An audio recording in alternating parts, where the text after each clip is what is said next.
High বন্ধুরা, দেখো আরেকটা হ্যান্ডক্রাফটের জুয়েলারি নিয়ে চলে এসেছি। আজকে এটা একটা চুড়িদারের পিস দিয়ে বানাচ্ছি।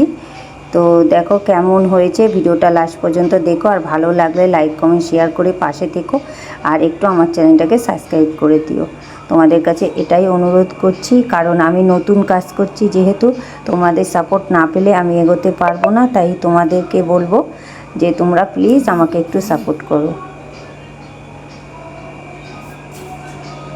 আর কে কোথা থেকে দেখছো সেটাও একটু কমেন্টে জানিও। সবাইকে জানাই গুড মর্নিং।